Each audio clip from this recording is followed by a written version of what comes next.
इस कहानी की शुरुआत में अंतरिक्ष की गहराइयों में एक स्पेसशिप को दिखाया जाता है। ये वक्त होता है सन 2154 का। ये वो वक्त है जब धरती पर इंसानों ने सभी नेचुरल रिसोर्सेज को पूरी तरह से खत्म कर दिया है। इसीलिए ऊर्जा के नए रिसोर्स के लिए इंसान एक दूसरे ग्रह पर जा रहे हैं, जिस ग्रह का नाम है पेंडोरा। स्पेसशिप के अंदर स्लीपिंग चैम्बर में एक आदमी की नींद खुलती है, जिसका नाम जैक सली है। जैक कहता है कि पिछले 6 सालों से, जब से हम धरती से चले, तब से हम सब के सब इन स्लीपिंग चैम्बर्स में सो रहे हैं।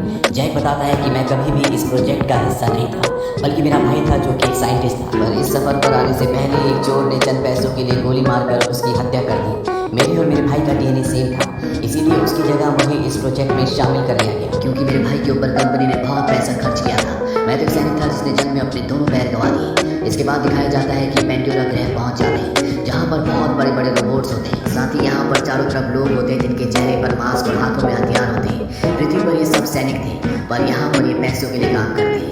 यहाँ का वातावरण इंसान के अनुकूल नहीं है, यानी कि इंसान इस वातावरण में सांस नहीं ले सकता। इसके बाद कर्नल माइल्स को दिखाया जाता है, जो कि यहाँ की सिक्योरिटी ऑपरेशन के हेड हैं। वो बताते हैं कि ये जगह नर्क से भी बदतर है। इस ग्रह पर हर वो चीज़ जो सांस लेती है वो तुम्हें मारना चाहती है। अगर तुम अपने आप को जिंदा रखना चाहते हो तो तुम्हें अपना ख्याल खुद रखना पड़ेगा। कर्नल की बातों से साफ साफ पता चलता है कि वो इस ग्रह से और इस ग्रह के जीवों से सख्त नफरत करते हैं। अब जैक साइंस लैब में जाता है, जहाँ इन्हें बहुत बड़े बड़े क्लोन्स दिखाए जाते हैं। दरअसल ये इस ग्रह पर रहने वाले लोगों के क्लोन्स हैं, जिन्हें इंसानों के और इस ग्रह पर रहने वाले लोगों के डीएनए से मिलाकर बनाया गया है। यानी कि ये दिखते तो बिल्कुल इस ग्रह के लोगों की तरह हैं, जिन्हें नावी कहा जाता है, पर इनके अंदर इंसानों का भी डीएनए है। ये एक तरह का साइंस एक्सपेरिमेंट है, जिसमें इंसान का दिमाग इन क्लोन्स को पूरी तरह से कंट्रोल करेगा। जैक को उसके भाई का क्लोन दिखाया जाता है, जो अब जैक का क्लोन है। इन क्लोन्स को अवतार कहा जाता है, इसीलिए इस पूरे एक्सपेरिमेंट का नाम अवतार होता है। यहाँ पर जैक की मुलाकात डॉक्टर ग्रेस से भी होती है, जो अवतार प्रोग्राम की हेड है। दरअसल उसे जैक की नहीं बल्कि उसके भाई की जरूरत थी, जो अब इस दुनिया में नहीं था। इस बात से नाराज होकर वो पार्कर के पास जाती है। पार्कर इस पूरे प्रोग्राम का हेड है। वो पार्कर को कहते हैं कि मुझे किसी फौजी की जरूरत नहीं है, बल्कि एक वैज्ञानिक की जरूरत है। पार्कर उसे कहता है कि हम लकी थे कि उसके भाई से उसका डीएनए मैच करता था, और अब मैं जैक को तुम्हारे साथ सिक्योरिटी ऑफिसर बनाकर भेजूंगा। अगर हम इस ग्रह पर रहने वाले लोगों की तरह दिखेंगे तो हम उनसे जल्दी दोस्ती कर पाएंगे, लेकिन हमारे रिश्ते दिन ब दिन उनसे बिगड़ते जा रहे हैं। ग्रेस कहती है कि अगर तुम उन पर गोली चलाओगे तो रिश्ते बिगड़ेंगे। पार्कर उसे पत्थर दिखाता है, जिसे अनऑब्टेनियम कहा जाता है, जो इस ग्रह की जमीन के अंदर भरपूर मात्रा में भरा हुआ है। पार्कर कहता है कि हम इस ग्रह पर इस बेशकीमती पत्थर की वजह से है, जो हमारी दुनिया में 1 किलो 100 करोड़ का बिकता है। इस पूरे प्रोजेक्ट का खर्चा, तुम्हारे साइंस का खर्चा सब इसी पत्थर से आता है। इसीलिए जो भी हमारे बीच में आएगा हमें उसे अपने रास्ते से हटाना होगा। इसके बाद जैक को दिखाया जाता है, जो एक स्लीपिंग चैम्बर के अंदर जाता है। दरअसल एक मशीन है, जिसके अंदर जाने के बाद इंसान गहरी नींद में चला जाता है, और उसका क्लोन जो उसके डीएनए से बना है वो पूरी तरह से एक्टिव हो जाता है। यानी कि उसका इंसानी शरीर तो सो जाता है, और उसका वो शरीर जो उसके डीएनए से और इस ग्रह पर रहने वाले लोगों के डीएनए से बना है, जिसे अवतार कहा जाता है, वो जाग जाता है। और जब जैक का अवतार जागता है तो बहुत खुश होता है, क्योंकि इस अवतार में उसके पैर बिल्कुल ठीक हैं। वो डॉक्टर्स के मना करने पर भी खड़ा हो जाता है और इस जगह से बाहर निकल जाता है। बाहर निकलने के बाद वो पूरी तेज़ी से भागता है। ये उसके लिए एक सपने की तरह है, क्योंकि एक इंसान जिसके पैर नहीं है, उसकी ज़िंदगी में इससे बड़ी कोई बात नहीं हो सकती कि वो अपने पैरों पर भाग रहा है। यहाँ पर डॉक्टर ग्रेस भी आती है। वो जैक से पूछती है कि तुम्हें कैसा लग रहा है। जैक कहता है कि मैं बता नहीं सकता। अब रात हो जाती है और इन सब अवतार को, जितने भी क्लोन्स होते हैं, इन सब को सुला दिया जाता है। और जैसे ही सोते हैं जैक अपने इंसानी जिस्म में उड़ जाता है। यानी कि जब अवतार सोता है तो इंसानी जिस्म टूटता है, और जब इंसानी जिस्म सोता है तो अवतार उड़ जाता है। अब अगले दिन कर्नल माइल्स जैक को अपने पास बुलाते हैं। वो कहते हैं कि मैंने तुम्हारा रिकॉर्ड चेक किया, तुम काफ़ी बड़ी बड़ी जंगें लड़ चुके हो। मुझे तुम्हारे जैसे सिपाही की जरूरत है। मुझे साइंस के प्रोजेक्ट में कोई भी दिलचस्पी नहीं है। जहाँ पर इस ग्रह के लोग रहते हैं, जहाँ पर उनका गाँव है, वहाँ पर बहुत सारा अनऑब्टेनियम है। मैं चाहता हूँ कि तुम उनके बीच जाओ, उनमें शामिल हो जाओ, उनसे दोस्ती करो, और जब सही वक्त आए तो तुम उन्हें गाँव खाली करने के लिए कहना, ताकि उस जगह से हम सारा अनऑब्टेनियम निकाल लें। अगर तुम मेरे काम करोगे तो मैं तुम्हारी टांगें हमेशा के लिए ठीक करवा दूंगा, तुम्हारी असली टांगें। जैक कहता है कि मैं आपके लिए ज़रूर काम करूँगा। अब अगले दिन जैक, ग्रेस, नॉम और उसके कुछ साथी कैंप से बाहर जंगल में पहुंच जाते हैं, जहां पर इस ग्रह के लोग और बहुत खतरनाक जानवर रहते हैं। ग्रेस पेड़ पौधों के सैंपल ले रही होती है। तभी जैक उनसे अलग इस जंगल को देखने लगता है। उसके सामने एक बहुत ही खूबसूरत पौधा होता है। जैसे वो उसे टच करने की कोशिश करता है वो बंद हो जाता है। इसके बाद यहाँ पर वो एक के बाद एक सभी पौधों को टच करने की कोशिश करता है, जिस वजह से सभी पौधे बंद हो जाते हैं, और उनके पीछे होता है खतरनाक जानवर। और ग्रेस भी वहाँ पर आ जाती है। ग्रेस उससे कहती है कि तुम हिलना मत, ये तुम्हें कुछ भी नहीं करेगा।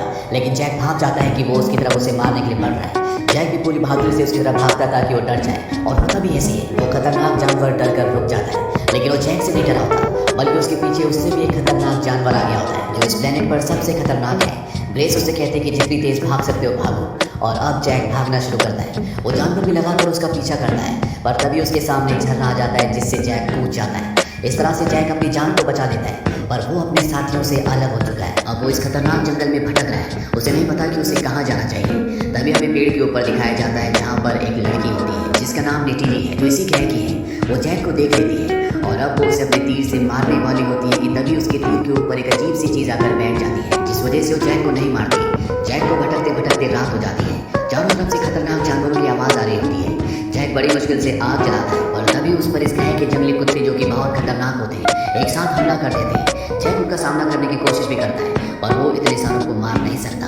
इससे पहले कि वो जंगली कुत्ते जैक को मारते, यहाँ पर वही लड़की जिसका नाम निटिली है, जो जैक को तीर मारने वाली थी, वो आ जाती है और वो सभी जंगली कुत्तों को मारकर भगा देती है। इसके बाद वो जाने लगती है, लेकिन जैक भी उसका पीछा करता है और कहता है कि मैं तुमसे तुम्हारी चीज़ें सीखना चाहता हूँ। निटिली कहती है कि आसमानी लोग सीख नहीं सकते क्योंकि उन्हें कुदरत नहीं दिखती, तुम्हें यहाँ पर नहीं होना चाहिए था। और तभी जैक के ऊपर उसी तरह के फूल जो निटिली के तीर के ऊपर आकर बैठे थे, पूरे शरीर पर बैठ जाते हैं। ये देखकर निटिली पूरी तरह से हैरान हो जाती है। जैक उससे पूछता है कि सब क्या है। वो बताती है कि ये पवित्र आत्माओं के पेड़ के बीज हैं, तुम्हारी आत्मा बहुत पवित्र है। और इसके बाद वो जैक को अपने साथ ले जाने लगती है, पर तभी यहाँ पर उसी के कबीले के कुछ लोग आ जाते हैं, जो जैक को बंदी बनाकर अपने कबीले में ले जाते हैं। निटिली के पिता इस कबीले के सरदार होते हैं और उसकी मॉम एक स्पिरिचुअल गुरु होती है, जो जैक का खून टेस्ट करती है और वो समझ जाती है कि ये एक पवित्र आत्मा है। जैक कहता है कि मैं तुम्हारे तौर तरीके सीखना चाहता हूँ, तुम किस तरह से शिकार करते हो मैं ये भी सीखना चाहता हूँ। और वो जैक को सिखाने के लिए मान जाते हैं। रात को जैक यहाँ पर सो जाता है और अगले पल वो अपने कैंप में, जहाँ पर उसका इंसानी शरीर है, वो उठ जाता है। जैक को जिंदा देखकर सब बहुत हैरान होते हैं, क्योंकि सभी को अभी तक ये लग रहा होता है कि जैक के अवतार वाले शरीर को मार दिया गया होगा। जैक बताता है कि मैं उनके कबीले में शामिल हो चुका हूँ और वो मुझे सिखाने के लिए तैयार हो गए। अब मैं भी उनके परिवार का हिस्सा हूँ। ये सुनकर सब बहुत खुश होते हैं। पीटर जैक से कहता है कि जहाँ पर उनका गाँव बसा है, वो पूरा एरिया 200 किलोमीटर तक फैला है और वहाँ पर अनऑब्टेनियम का भंडार है। तुम्हें उन्हें वहाँ से हटने के लिए कहना होगा, क्योंकि मैं किसी तरह का खून खराबा नहीं चाहता। जैक कहता है कि अगर उन्होंने अपना गाँव खाली नहीं किया तो क्या। कर्नल कहता है कि तुम्हारे पास 3 महीने हैं, इसके बाद हम अपना तरीका अपनाएंगे। और अब जैक रोज उनके गांव में जाना शुरू कर देता है, जहां निटिली उसे ट्रेनिंग देना शुरू कर देती है कि जंगलों में कैसे जाया जाता है, पेड़ों पर कैसे भागा जाता है, किस तरह से हथियार चलाए जाते हैं। जैक भी उनके तौर तरीके पूरी शिद्दत से सीख रहा होता है और बहुत जल्दी वो उनकी लगभग सभी कलाओं को, उनकी जीवन शैली को पूरी तरह से सीख जाता है। और एक दिन निटिली जैक से कहती है कि अब तुम नावी बनने के लिए तैयार हो। दरअसल ये इस कबीले का एक रिवाज है, जहाँ पर हर एक इंसान को ट्रेनिंग करवाई जाती है और जब वो सभी कलाओं में परफेक्ट हो जाता है तो उसे नावी बना दिया जाता है, यानी एक तरह का योद्धा। निटिली कहती है लेकिन इससे पहले तुम्हें अपना इकराम चुनना होगा। यहाँ पर बहुत बड़े बड़े पक्षी हैं जिनके ऊपर बैठकर यहाँ के लोग सवारी करते हैं, लेकिन एक नावी अपनी पूरी जिंदगी में सिर्फ एक ही पक्षी चुन सकता है, जिसके लिए एक बहुत लंबा सफर तय करना पड़ेगा। और अब जैक इसी कबीले के बाकी लोगों के साथ, जिनकी ट्रेनिंग पूरी हो चुकी है, जो अपना इकराम चुनने के लिए चाहते हैं, जैक भी उनमें शामिल हो जाता है। ये एक बहुत लंबा सफर होता है जहाँ पे आसमान में बादलों से भी ऊपर उड़ने वाले पहाड़ होते हैं। ये सब के सब उस रास्ते से उस जगह पहुँच जाते हैं जहाँ पर बहुत सारे इकराम होते हैं। निटिली भी अपने इकराम के ऊपर बैठकर इस जगह तक पहुँच जाती है। सबसे पहले जैक को भेजा जाता है। जैक निटिली से पूछता है कि मुझे कैसे पता चलेगा कि मेरा इकराम कौन सा है। निटिली कहती है कि वो तुम पर हमला करेगा और इसके बाद जैक वहाँ पर इकराम चुनने के लिए जाता है। एक इकराम उस पर हमला करता है। जैक बड़ी मुश्किल से उसे अपने कंट्रोल में ले लेता है और इसके बाद वो उसकी सवारी करता है। शुरू में जैक को बहुत प्रॉब्लम होती है, लेकिन जल्द ही वो सीख जाता है कि इकराम को कैसे कंट्रोल किया जाता है। और इसके बाद जैक और निटिली अपने अपने इकराम पर आसमान की लंबी लंबी सैर करते हैं। निटिली कहीं ना कहीं अब जैक को पसंद भी करती है। जैक भी निटिली को पसंद करता है और एक दिन जब ये दोनों के दोनों अपने अपने इकराम पर होते हैं, तभी आसमान से एक बहुत बड़ा इकराम, जो छोटे इकराम को खा जाता है, जैक के ऊपर हमला करता है, जिस वजह से जैक और निटिली को भागना पड़ता है। ये दोनों के दोनों किसी तरह से उस इकराम से बच जाते हैं। रात को निटिली बताती है कि इसे त्रुक कहा जाता है। आज तक नाविकुल के इतिहास में सिर्फ 5 बार लोगों ने इसकी सवारी की है। ये हमारी दुनिया में सबसे शक्तिशाली है। मेरे दादा के दादा ने इस पर सवारी की थी। ये वो वक्त था जब हमारी दुनिया बहुत मुश्किलों से गुजर रही थी, पर मेरे दादा के दादा ने जब तुरुक की सवारी की तो सभी कबीले एक हो गए। जैक को इनके रीति रिवाज, इनका रहन सहन बहुत पसंद होता है और जैक ने अपनी परीक्षा भी पूरी कर ली है, इसीलिए जैक को पूरे रीति रिवाजों से ये अपने में शामिल कर लेते हैं। निटिली जैक को एक पवित्र जगह पर ले जाती है। वो कहती है कि यहाँ हम प्रार्थना करते हैं। इसे आवाज़ों का पेड़ कहा जाता है, हमारे पूर्वजों की आवाज़ें। और जब जैक अपने बालों को उस पेड़ की लताओं से जोड़ता है तो उसे सच में वहाँ से आवाज़ें आती हैं। निटिली उसे बोलती है कि अब तुम हम में से एक हो, अब तुम इस वृक्ष की लकड़ी से एक धनुष बना सकते हो और कबीले पहले से किसी भी लड़की को अपने लिए चुन सकते हो। जैक कहता है कि मैं पहले चुन चुका हूँ और उसे भी मुझे चुनना होगा। नेटिली समझ जाती है कि वो उसी के बारे में बात कर रहा है। नेटिली कहती है कि वो पहले चुन चुकी है और इसके बाद एक दूसरे के बहुत करीब आ जाते हैं। अगली सुबह जब नेटिली की आंखें खुलती है तो वो देखती है कि वहाँ पर एक बहुत बड़ी मशीन है जो चारों तरफ पेड़ों को तोड़ रही है। वो जैक को उठाने की कोशिश करती है और जैक इंसानों की दुनिया में यानी कि इंसानी रूप में उठा होता है। उसे यहाँ उठने के लिए मशीन के अंदर जाना होता है। जैक जल्दी से मशीन के अंदर जाता है जिससे उसकी क्लोन वाली बॉडी एक्टिव हो जाती है। वो जाग जाता है। वो देखता है कि इंसान कुल देवता के वृक्ष को तोड़ रहे हैं। वो उस मशीन के ऊपर चढ़ जाता है और उसके कैमरे को तोड़ देता है, पर तभी यहाँ पर सिपाही उस पर गोलियां चलाते हैं जिस वजह से जैक वहाँ से निकल जाता है। दरअसल 3 महीने पूरे हो चुके हैं और अब पीटर और कर्नल के आदमी इस जगह पर हमला करने वाले हैं। जैक और नेटिली कबीले के पास जाते हैं। यहाँ पर ग्रेस भी होती है जो इन्हीं के रूप में होती है। जैक और ग्रेस इन्हें बताना चाहते हैं कि इन पर हमला होने वाला है, पर इससे पहले कि उन्हें बताते कर्नल उस कैमरे में जिस कैमरे को जैक ने तोड़ा था उसमें जैक की फोटो देख लेता है। इस बात से कर्नल को बहुत गुस्सा आता है और वो उस जगह जाता है जहाँ पर स्लीपिंग चैम्बर्स हैं। दरअसल ये स्लीपिंग चैम्बर्स इनके बेस से बहुत दूर जंगल में होते हैं। कर्नल वहाँ पर पहले ग्रेस का और उसके बाद जैक का स्लीपिंग चैम्बर ऑफ कर देता है जिससे वो उस दुनिया में यानी कि क्लोन रूप में पूरी तरह से डेड हो जाते हैं और इंसानी रूप में होश में आ जाते हैं। जैक और ग्रेस पीटर और कर्नल को समझाने की कोशिश करते हैं कि उनके घर को, उनके जंगल को तबाह मत करो। यहाँ पर हर एक पेड़ का दूसरे पेड़ से कनेक्शन है। साथ ही जिस गाँव पर तुम हमला करने वाले हो वहाँ पर कई 100 परिवार रहते हैं। वहाँ पर छोटे छोटे बच्चे हैं। पीटर इन दोनों को कहता है कि तुम्हारे पास आखिरी मौका है, मैं तुम्हें 1 घंटा देता हूँ। 1 घंटे में उस जगह को खाली करवा दो। जैक और ग्रेस अपने स्लीपिंग चैम्बर में चले जाते हैं और इसके बाद वो अपने अवतार वाले रूप में जागते हैं जहाँ पर जैक कबीले वालों को बताता है कि यहाँ पर बहुत जल्दी इंसानी आर्मी आने वाली है। वो तुम्हारे पूरे गाँव को तबाह कर देगी। तुम जाकर भी उनके हथियारों का सामना नहीं कर सकते। इंसानों ने मुझे इसलिए यहाँ पर भेजा था। ये सुनकर नेटिली पूरी तरह से शॉक हो जाती है। वो जैक से पूछती है कि तुम्हें पता था कि ये सब होने वाला है? जैक कहता है कि हाँ, लेकिन अब मैं तुमसे प्यार करता हूँ, इस जगह से प्यार करता हूँ, मैं तुम में से एक हूँ। नेटिली को बहुत गुस्सा आता है। वो कहती है कि तुम हम में से एक कभी नहीं हो सकते। और इसके बाद जैक को और ग्रेस को बंदी बना लिया जाता है और कबीले का जो सरदार होता है वो ऐलान करता है कि हम इंसानों का मुकाबला करेंगे। वहीं कर्नल अपनी पूरी फौज लेकर इनके गाँव तक पहुँच जाता है। यहाँ पर एक बहुत विशाल पेड़ होता है। इतना विशाल पेड़ इस पूरे प्लेनेट पर और कहीं भी नहीं होता।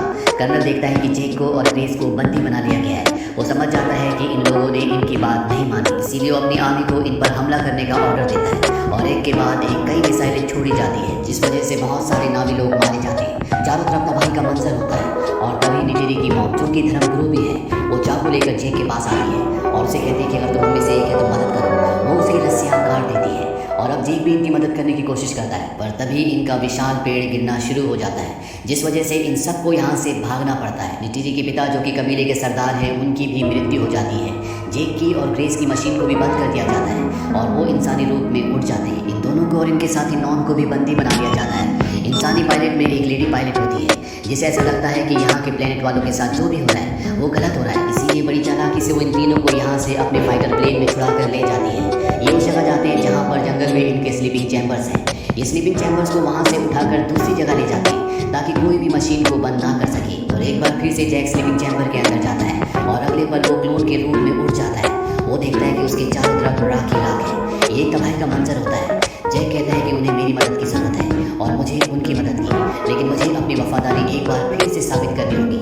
वो अपने इकरार को बुलाता है और आसमान में उड़ना शुरू कर देता है। उसके नीचे तुरुक भी उड़ रहा होता है। तुरुक इस प्लेनेट का सबसे खतरनाक और सबसे बड़ा पक्षी है। जैक अपने इकरार को नीचे की तरफ जहाँ पर तुरुक उड़ रहा होता है उस तरफ चलने के लिए कहता है और वो अपने इकरार से तुरुक के ऊपर छलांग मार देता है। वहीं हमें नावी लोगों को दिखाया जाता है जो सबके सब प्रेयर्स कर रहे होते हैं और तभी वहाँ पर सब डर जाते हैं क्योंकि उनकी तरफ इकरार बढ़ रहा होता है जो पशु पक्षी यहाँ के लोगों को सबको मार के खा जाता है। पर जब यहाँ के लोग ध्यान से देखते हैं तो वो देखते हैं कि उसके ऊपर जैक सवारी कर रहा है। ये देखकर सबके सब डर जाते हैं क्योंकि आज से पहले से 5 ही लोग तुरुक की सवारी कर पाए। नेटिली को भी एक बार फिर से जैक पर विश्वास हो जाता है। जैक यहाँ पर ऐलान करता है कि इंसानी लोग हमारी तरफ बढ़ रहे हैं। वो चाहते हैं कि हम इस जगह को खाली कर दें, पर अब एक संदेश इंसानों तक भी पहुँचाना है कि चाहे कुछ भी हो जाए हम इस जगह को खाली नहीं करेंगे। ये हमारी ज़मीन है। बाकी कबीले वालों को भी ऐलान कर दो कि तुरुक मक्टू ने उन्हें बुलाया है। दरअसल जो तुरुक के ऊपर सवारी करता है उसे तुरुक मक्टू कहा जाता है। जैक का संदेश पूरे प्लेनेट पर फैला दिया जाता है जिस वजह से यहाँ पर और भी बहुत सारे नावी लोग इकट्ठे हो जाते हैं। अब जैक आत्माओं के वृक्ष के पास जाता है जहाँ पर वो इस प्लेनेट की देवी, जिसका नाम एवा है, उनसे प्रार्थना करता है। वो कहता है मैं जानता हूँ कि हम इंसानों को हराने के लिए काफ़ी नहीं है, पर आप इस प्लेनेट के हर एक जीव जंतु, हर एक पशु पक्षी में वास करती है। मुझे आपकी ज़रूरत है। अगले दिन इंसान इनके आत्माओं के पेड़ को नष्ट करने के लिए आगे बढ़ रहे होते हैं, लेकिन जैक और उसके सभी साथी युद्ध के लिए तैयार होते हैं। जैक के कुछ साथी हवा से अपने पक्षियों पर इन पर हमला करते हैं, कुछ लोग ज़मीन से भी हमला करते हैं।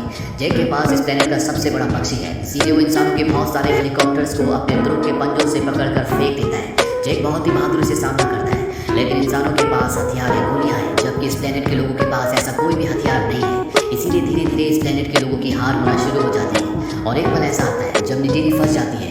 सोल्जर उसकी तरफ बढ़ रहे होते हैं, वो भी इंसानों के सामने आने वाली होती है। तभी सभी इंसानों को रेडियो पर मैसेज दिया जाता है कि बहुत तेजी से कोई तुम्हारी ओर बढ़ रहा है। किसी को कुछ समझ नहीं आता और बहुत जल्द इस प्लेनेट के खतरनाक जानवर, जिन पर गोला बारूद का भी कोई असर नहीं होता, वो इंसानों पर हमला करते थे और एक एक करके इंसानों को मारना शुरू कर देते। वहीं आसमान में बहुत सारे इकरान इनके हेलीकॉप्टर्स पर हमला कर देते। यानी जैक ने जो देवी एवा से प्रार्थना की थी, देवी एवा ने उसकी प्रार्थना सुन ली है और कर्नल अभी भी हार नहीं मानता।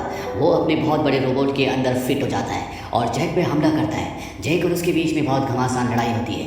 कर्नल कहता है शायद तुम अपनी असलियत भूल गए। दरअसल कर्नल को स्लीपिंग चैम्बर दिख जाता है जिसके अंदर इंसानी जैक सो रहा है। वो स्लीपिंग चैम्बर को तोड़ना शुरू कर देता है। जैक दोबारा उसके ऊपर हमला करता है, पर अब जैक का इंसानी रूप उठना शुरू हो जाता है। इसीलिए यहाँ पर क्लोन वाला जैक कमजोर पड़ जाता है। कर्नल चाकू से जैक का गला काटने वाला होता है कि नीटिरी वहाँ पर पहुँच जाती है और अपने जहरीले तीर कर्नल के सीने के आर पार कर देती है। कर्नल की मृत्यु हो जाती है, पर वहीं अब जैक का इंसानी रूप जाग चुका है, इसीलिए क्लोन पूरी तरह से डेड हो जाता है। जैक को सांस लेने में बहुत प्रॉब्लम हो रही होती है क्योंकि वो इस वातावरण में बिना ऑक्सीजन मास्क के सांस नहीं ले सकता। वो मास्क को निकालने की कोशिश भी करता है, पर अपने पैर खराब होने की वजह से वो वहाँ तक नहीं पहुँच पाता और अब जैक का इंसानी रूप अपनी जिंदगी की आखिरी सांसें ले रहा है। नीटिरी को यह एहसास हो जाता है कि जैक का इंसानी रूप अंदर है। वो जल्दी से अंदर जाती है। पहले तो उसे कुछ समझ नहीं आता, पर जल्दी वो समझ जाती है कि जैक इस वातावरण में सांस नहीं ले पा रहा। इसीलिए वो उसके चेहरे पर उसका ऑक्सीजन मास्क लगा देती है, जिससे जैक को एक बार फिर से ऑक्सीजन मिलना शुरू हो जाती है। जैक अब पूरी तरह से ठीक है, पर जैक इस प्लेनेट से वापस नहीं जाना चाहता। इसीलिए सभी इंसानों को वापस उनकी धरती पर भेज दिया जाता है और कुछ लोग जो इनके साथ हैं उन्हें यहाँ पर रहने की इजाज़त दे दी जाती है। जैक भी इसी प्लेनेट पर रुक जाता है। इसके बाद जैक के इंसानी शरीर को और उसके क्लोन वाले शरीर को आत्माओं के पेड़ के पास लाया जाता है, जहाँ पर सभी नावी लोग आत्माओं के पेड़ से प्रार्थना करते हैं और जैक के इंसानी शरीर की आत्मा हमेशा के लिए क्लोन वाले शरीर में ट्रांसफ़र कर दी जाती है। यानी कि अब वो हमेशा के लिए एक नावी बन गया है। अब वो